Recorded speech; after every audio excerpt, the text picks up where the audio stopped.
Hello అండి, అందరికీ నమస్తే. వెల్కమ్ టు చలాకీ ముచ్చట్లు. ఈరోజు వీడియోలో చికెన్ ఫ్రైని టేస్టీగా అలాగే ఈజీగా ఎలా ప్రిపేర్ చేసుకోవాలో చూపిస్తున్నానండి.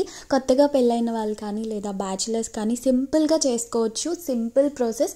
మరి ఇంకెందుకు లేట్, ప్రాసెస్ స్టార్ట్ చేసేద్దామా. ఫస్ట్ అయితే ఇక్కడ నేను 1/2 kg చికెన్ని శుభ్రంగా వాష్ చేసి పెట్టుకున్నానండి. లాస్ట్లో కొద్దిగా ఉప్పు నిమ్మరసం వేసి వాష్ చేసుకుంటే నీచు వాసన లేకుండా ఉంటుందన్నమాట. ఇప్పుడు మ్యారినేట్ అయిన చికెన్లో 1/2 teaspoon పసుపు, 2 teaspoons కారం, 1 teaspoon కాశ్మీరీ చిల్లీ కారం. మీ దగ్గర ఇది లేకపోతే స్కిప్ చేయొచ్చు, పర్లేదు.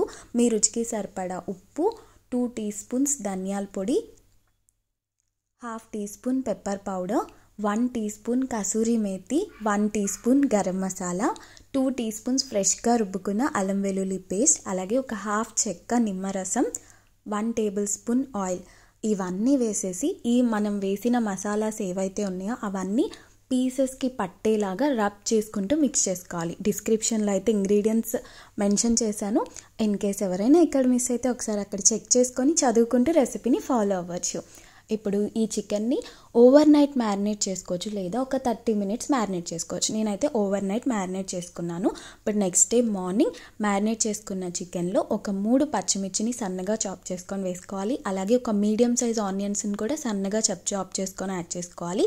అలాగే ఒక గుప్పెడు కొత్తిమీర. ఇవన్నీ వేసేసి బాగా కలిపేసి పక్కన పెట్టుకోండి. ఇప్పుడు స్టవ్ మీద కడాయి పెట్టి 3-4 tablespoon ఆయిల్ వేసి, ఆయిల్ వేడైన తర్వాత ఒక 4 లవంగాలు, 2 ఇలాచి, ఒక చిన్న చెక్క వేసి ఫ్రై అయిపోయిన తర్వాత మ్యారినేట్ చేసి పెట్టుకుని చికెన్ని యాడ్ చేసుకోవాలి. అంతేనండి. జస్ట్ 10 minutesకి ఒకసారి మూత ఓపెన్ చేసుకొని కలుపుకుంటూ ఉంటే మనకి 20 to 25 minutesలో చికెన్ అయితే రెడీ అయిపోతుంది.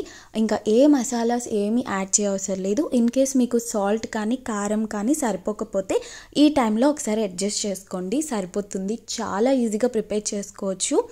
చాలా టేస్టీగా ఉంటుంది. చికెన్ మంచిగా ఫ్రై అయిపోయిన తర్వాత పైన కొద్దిగా కరివేపాకు, కొద్దిగా కొత్తిమీర అంటే లాస్ట్లో వేయడం వల్ల ఫ్లేవర్ చక్కగా పడుతుందన్నమాట.